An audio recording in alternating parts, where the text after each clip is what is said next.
"You're fired." The roar rattled the crystal chandeliers of the penthouse. Penelope, a heavy-set maid with trembling hands, didn't pack her bags.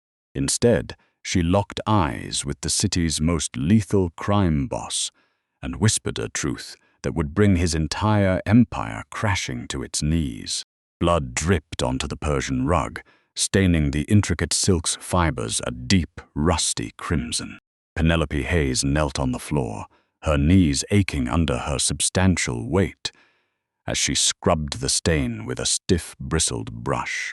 She was a fat woman, and the restrictive black-and-white maid's uniform the agency had provided barely accommodated her broad hips and thick waist. In the opulent, ruthless world of the Falcone Syndicate, her size was her greatest asset. It made her invisible. The sleek, dangerous men who stalked the halls of the Lake Forest estate looked right past her, their eyes accustomed to the heavily altered, statuesque women who usually decorated their lives. To them, Penelope was just part of the furniture, a silent, lumbering fixture who kept their marble floors clean and their whiskey glasses full. Footsteps echoed down the long, dimly lit corridor, heavy, deliberate, and radiating a barely contained violence. Matteo Falcone had returned. Matteo was the undisputed king of the Chicago underworld, a man whose reputation was carved in ice and lead. He burst through the mahogany double doors of his private study, his tailored Armani suit rumpled, his knuckles bruised and bleeding. Behind him trailed his underboss, Elias Thorne, no, Elias Vance, wait, Elias Cole. Elias was a sharp-featured man with a nervous twitch in his left eye. Penelope kept her head bowed, her breathing shallow as she continued scrubbing the rug. She knew the rule: never make eye contact when the boss was bleeding. $3 million, Elias, Matteo snarled, crossing the room to the crystal decanter on his desk. He poured a generous measure of amber liquid, his hand shaking with rage. $3 million vanished from the Navy Pier shipment. And you're telling me nobody saw anything? The Irish didn't take it. The Russians are too busy dealing with their own internal war. This was an inside job. We are questioning the dock workers, Matteo, Elias replied smoothly, though a bead of sweat rolled down his temple. We'll find the rat. You have my word. We just need more time. Time is the one thing I don't have, Matteo roared, hurling his crystal glass at the stone fireplace. It shattered into 100 glittering pieces, raining down on the hearth. Penelope flinched, her heart hammering against her ribs, but she didn't stop moving the brush. From her position on the floor, Penelope saw things the men missed. She noticed the way Elias's polished leather shoes shifted nervously. She saw the burner phone peeking out of his inner jacket pocket, a phone strictly forbidden within the Falcone inner circle. Most importantly, she remembered cleaning Elias's private suite 3 days ago and finding a crumpled receipt from a private charter company out of O'Hare, booked for a flight to Geneva tomorrow night. Matteo paced the room like a caged panther. Someone gave them the routing numbers. Someone knew exactly which crate held the bearer bonds and which ones were just decoys. Only 3 people had that ledger. Me, you, and the accountant. Then it must be the accountant, Elias said quickly. I'll have the boys bring him in. We'll make him talk. Penelope shifted her weight, her knee popping loudly in the quiet room. The sound was like a gunshot. Matteo stopped pacing and snapped his dark, predatory gaze toward the corner of the room. It was as if he was seeing her for the very first time. His eyes raked over her kneeling form, his expression twisting into a mask of pure irritation. What the hell are you doing in here? Matteo demanded, his voice dropping to a deadly whisper. Cleaning the stain, Mr. Falcone, Penelope stammered, purposely pitching her voice higher to sound meek and terrified. She kept her chin tucked to her chest, I thought I gave orders for this wing to be cleared when I arrived. Matteo snapped, glaring at Elias. I apologize, boss, Elias said, stepping forward. The staff is usually gone by now. Hey you, get out. Leave the bucket. Penelope nodded quickly, using the heavy oak desk to help pull herself up. Her legs were stiff, and she stumbled slightly, her hip knocking into the edge of a side table. On that table sat a stack of highly classified port manifests. As her hip struck the wood, the table wobbled, and the documents slid off, scattering across the polished hardwood floor. The silence in the room became absolute. Penelope froze, her wide eyes staring down at the scattered papers. She immediately dropped back to her knees, her thick fingers scrambling to gather them up.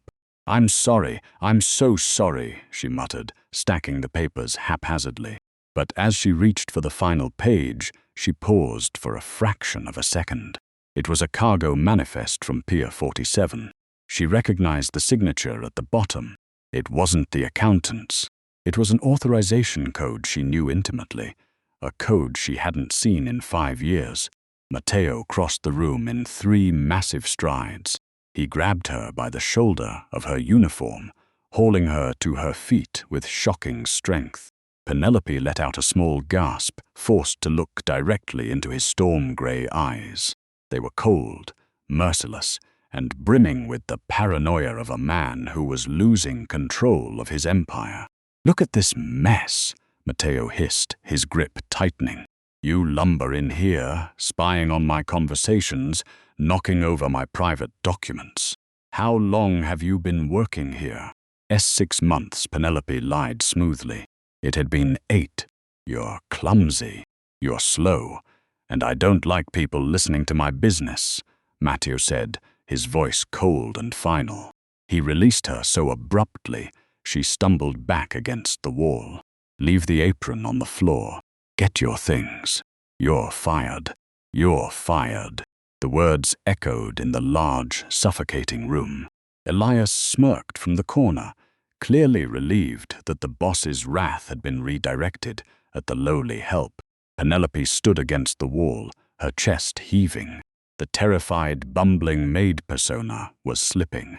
For 8 months, she had scrubbed their floors, washed their blood-stained shirts, and endured the mockery of the thinner, younger housekeepers. She had played the part of the invisible fat girl perfectly, but the game was over. If she left this estate tonight, Elias would board that plane to Geneva tomorrow. The Falcone Empire would collapse by the end of the week, and the revenge she had been carefully plotting for 5 years would turn to ash. Penelope didn't reach for the strings of her apron. She didn't cry. Instead, she stood up straight, rolling her shoulders back. The transformation in her posture was instantaneous, shifting her from a cowering servant to a woman who commanded gravity. I wouldn't do that if I were you, Matteo, Penelope said. Her voice wasn't high and meek anymore. It was a smooth, authoritative alto, dripping with aristocratic steel. Matteo stopped dead in his tracks, turning slowly to face her. The confusion on his face was palpable.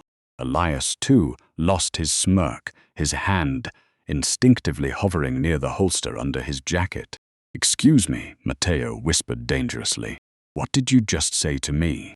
I said firing me would be the most catastrophic business decision you've made since you trusted Elias with the Navy Pier routing numbers, Penelope replied coolly. She smoothed down the front of her uniform. Though, considering he's holding a one-way ticket to Geneva, booked under the alias Richard Sterling, oops, scratch that, Richard Montgomery, for tomorrow at 8 p.m. I suppose his employment is coming to an end anyway. Elias went pale. He drew his weapon instantly, aiming it right at Penelope's chest. Shut up, boss, she's a spy. I'm putting her down right now. Before Elias could pull the trigger, Matteo drew his own custom Kimber, 1911, and pressed the barrel directly against Elias's temple. The speed of the mafia boss was terrifying. Drop it, Matteo commanded, his eyes never leaving Penelope. Drop the gun, Elias, or I'll paint my new rug with your brains. Elias swallowed hard, his fingers trembling before he finally let the weapon clatter to the hardwood floor. Matteo kicked it away, still staring at the chubby woman in the maid's outfit, who had just dismantled his inner circle in 2 sentences. "Who the hell are you?" Matteo demanded, his gun still trained on Elias's head. Penelope walked forward, no longer lumbering. She moved with a calculated grace. She reached down and picked up the port manifest she had dropped earlier, holding it up. "You've been searching for the ghost in your system for 3 months, Matteo," she said, her voice steady. "You've been bleeding money, shipments are getting intercepted, and your men are turning up in the Chicago River. You thought the old families were making a move, but the old families are dead. They died the night my father's car was blown up outside the opera house." Matteo's breath hitched. His eyes widened as he searched her face, looking past the extra weight, past the lack of makeup, past the messy bun. He looked at the shape of her jaw, the distinct piercing hazel of her eyes. "It's impossible," Matteo breathed. "Giovanni Rossi's daughter died in that explosion with him. There was no heir left to the Rossi syndicate. That was 5 years ago. They found bone fragments and a charred dress. They assumed it was me because they couldn't conceive of a Rossi's heir surviving without her father's protection." Penelope said, a bitter smile touching her lips. "My father knew there was a traitor. He knew the hit was coming. He forced me out of the car 3 blocks before the explosion. I spent 5 years eating my feelings, gaining 80 pounds, and hiding in plain sight while the underworld tore itself apart, looking for the Rossi ledger." She tapped her temple with a thick finger. "The ledger isn't a book, Matteo. It's an alphanumeric sequence, and it's entirely up here.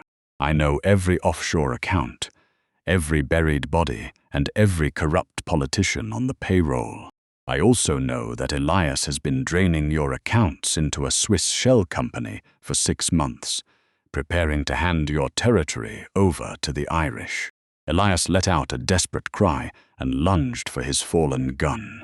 Matteo didn't even look down. He shifted his wrist and fired a single silenced shot into Elias's kneecap. The underboss screamed, collapsing onto the floor in a pathetic, writhing heap. Matteo slowly lowered his weapon, the smoke curling from the barrel. He looked at the bleeding man on his floor, then back to Penelope. The air in the room crackled with a new, dangerous electricity. She wasn't just a maid anymore. She was royalty, a mob princess hiding under layers of cotton and fat, biding her time until the perfect moment to strike. "Why come to me?" Matteo asked, his voice rough. He stepped closer to her, his towering frame casting a shadow over her, yet she didn't shrink back. "Your father and I were rivals. I could put a bullet in your head right now and take the Rossi territory for myself." "You could try," Penelope countered, her chin lifting defiantly. "But without me, you'll never access the $300 million sitting in the Cayman accounts. And without me, you won't know which of your captains is helping Elias." She took a step closer to him, close enough to smell the gunpowder and expensive cologne radiating off his skin. "I don't want a war, Matteo. I want my father's empire back. I have the brains, the codes, and the birthright, but I need an army. You have the muscle, but you're blind to the rats in your house." Matteo's eyes darkened, tracing the defiant line of her lips. The fury that had consumed him moments ago was entirely replaced by a predatory fascination. "A partnership," Matteo mused, his gaze dropping to her throat, where her pulse beat steadily. "A partnership," Penelope confirmed. "Or I walk out that door and you can explain to your men why you're broke by Friday." Matteo looked at the door, then back to her. A slow, dangerous smile spread across his handsome face. He reached out, his blood-stained fingers gently plucking a stray curl of hair that had escaped her messy bun, tucking it behind her ear. "You aren't going anywhere, Penelope Rossi," he murmured. "Consider your firing officially revoked." Elias's agonized groans provided a grim soundtrack to the shifting power dynamic in the penthouse. Matteo Falcone did not call for his usual cleanup crew. Instead, he walked over to the mahogany desk, picked up a secure landline, and dialed a single digit. Within moments, 2 hulking enforcers entered the room. They didn't ask questions. They simply hauled the weeping, bleeding former underboss out by his armpits, leaving a long, gruesome smear of crimson across the expensive hardwood floor. Penelope watched the spectacle with an impassive expression. 5 years of hiding had hardened her heart, and she felt no sympathy for the man who had actively plotted to dismantle her father's legacy and Matteo's reign. "You can't stay in that uniform," Matteo said, his voice breaking the heavy silence. His storm-gray eyes swept over her black-and-white maid's attire.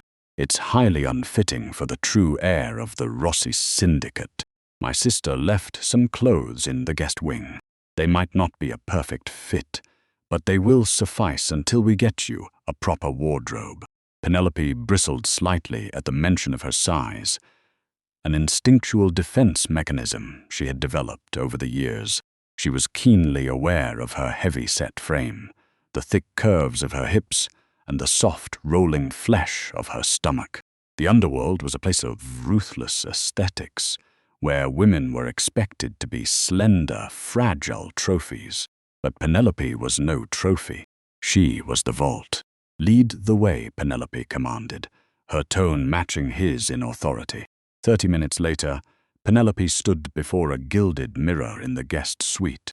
She had discarded the restrictive apron and the polyester dress, replacing them with a flowing, midnight blue silk wrap dress. It clung to her broad shoulders and cinched at her thick waist, cascading elegantly over her wide hips. She didn't look like a delicate mob wife. She looked like a formidable matriarch. She let her dark hair down from its messy bun, the heavy curls falling around her collarbone. When she emerged from the room, Matteo was waiting in the corridor. For a fraction of a second, the cold, calculating mafia boss faltered. His gaze lingered on the deep V-neck of the wrap dress, a flash of undeniable hunger crossing his features before he carefully masked it behind his usual stoic expression. "We are moving to a secure location," Matteo announced, checking the magazine of his Kimber 1911 before sliding it into his shoulder holster. "If Elias was working with the Irish, the O'Connor syndicate will know he missed his check-in. They will strike tonight. We are going to the underground vault beneath the old meatpacking plant on Fulton Market." "No, we aren't," Penelope corrected smoothly, stepping past him toward the private elevator. "Fulton Market is compromised. Elias knew about it. If you want to survive the night, we are going to the one place in Chicago no one would ever expect to find the Falcone boss." Matteo's jaw tightened. He wasn't used to taking orders, especially not in his own territory. "And where exactly is that?" "The basement of the Holy Name Cathedral," Penelope replied, pressing the button for the underground garage. "Bishop Thomas Gallagher owes my family a massive debt. 5 years ago, my father covered up a highly destructive gambling addiction for the good bishop. The church basement has reinforced steel doors, a private subterranean exit to State Street, and absolute sanctuary. It is the only place we can safely access the Cayman accounts and identify the rest of Elias's co-conspirators." Matteo stared at her, a mixture of disbelief and deep, profound respect settling in his chest. "You've had this planned for a very long time, haven't you?" "Survival requires preparation, Matteo," Penelope said as the elevator doors chimed open. "I didn't spend 5 years scrubbing floors just to get shot in a meatpacking plant." The drive through the rain-slicked streets of Chicago was tense. Matteo drove his armored black SUV himself, weaving expertly through the late-night traffic. Penelope sat in the passenger seat, a sleek laptop resting on her plush thighs. Her thick fingers flew across the keyboard with blinding speed, bypassing firewalls and accessing encrypted banking nodes that had been dormant since Giovanni Rossi's explosive assassination. She bypassed the standard security protocols, inputting the alphanumeric sequences as she had memorized so long ago. Elias wasn't working alone, Penelope murmured, her hazel eyes reflecting the harsh blue light of the screen. The routing numbers for the Navy Pier shipment were authorized by two separate cryptographic keys. Elias had one, but the other key belongs to a shell corporation registered in Delaware, a company named Ironclad Holdings. Matteo's hands gripped the leather steering wheel so tightly his knuckles turned white. The tires screeched as he took a sharp turn onto North State Street. Ironclad Holdings. Are you absolutely certain? The blockchain doesn't lie, Penelope stated, looking over at him. His profile was carved from granite, but a muscle feathered furiously in his jaw. You know who owns it.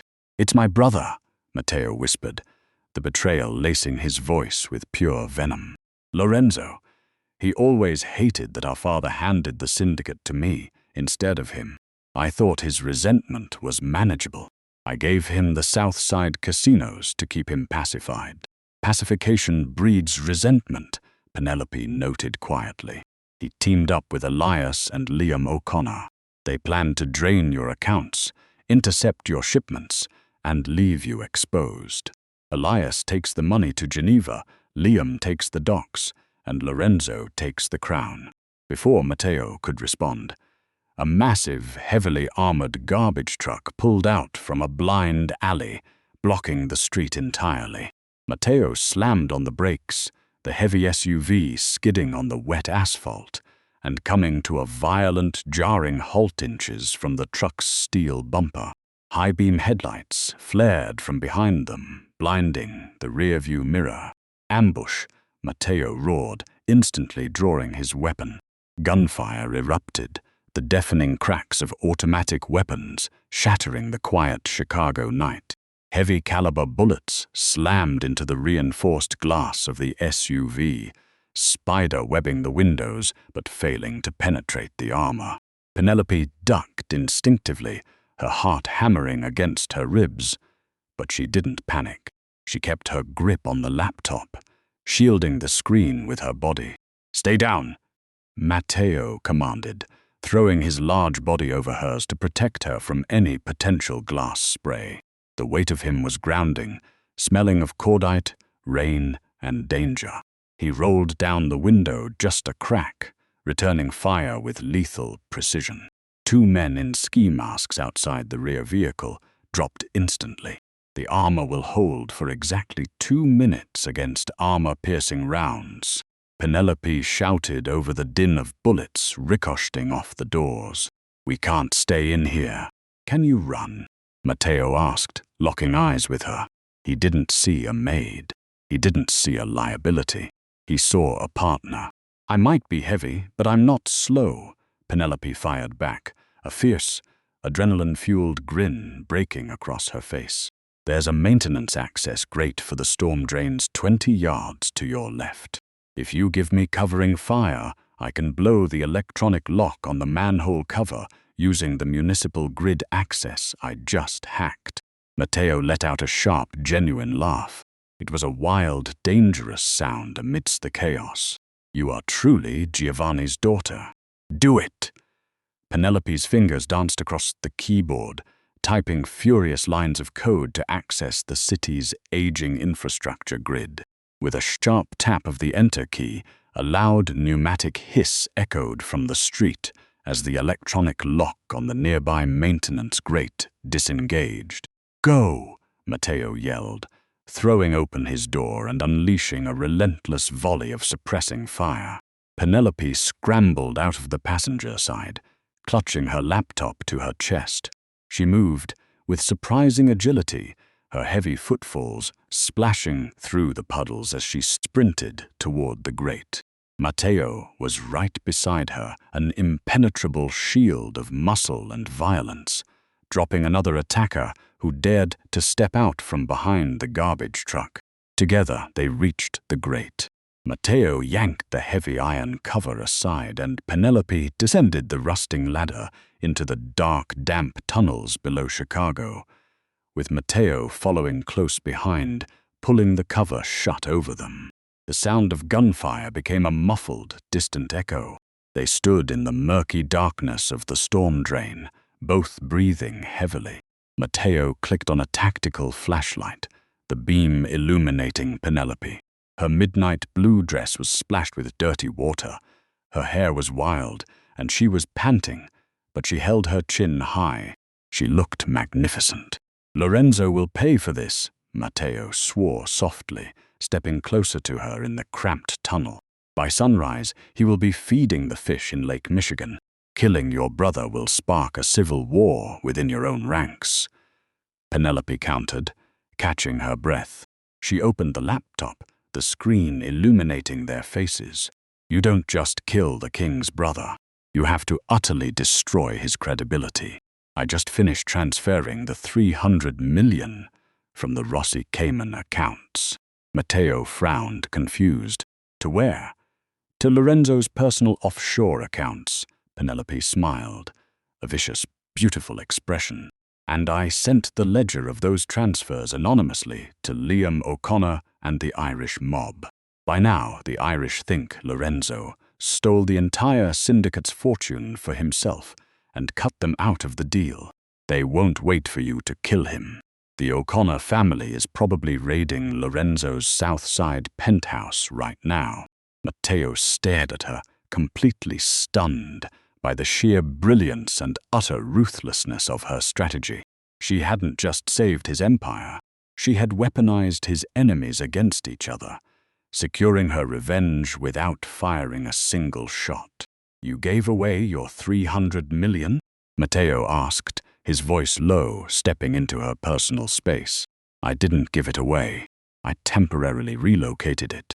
Once the Irish wipe out Lorenzo, I'll freeze the accounts and recall the funds," Penelope replied, looking up at him. She didn't shrink away from his proximity. She owned her space, her size, and her power. The Rossi Empire is officially resurrected, and the Falcone Empire is purged of its rats. Matteo reached out, his large hand gently cupping her jaw. His thumb traced the soft curve of her cheek. "I always thought I needed a war to secure my throne. I never realized I just needed a queen." "I'm not a conventional queen," Matteo, Penelope whispered, acutely aware of the heat radiating between them. "I have absolutely no interest in conventional," Matteo replied. He leaned in, capturing her lips in a fierce, possessive kiss. Penelope kissed him back with equal hunger, her hands tangling in the lapels of his ruined Armani suit.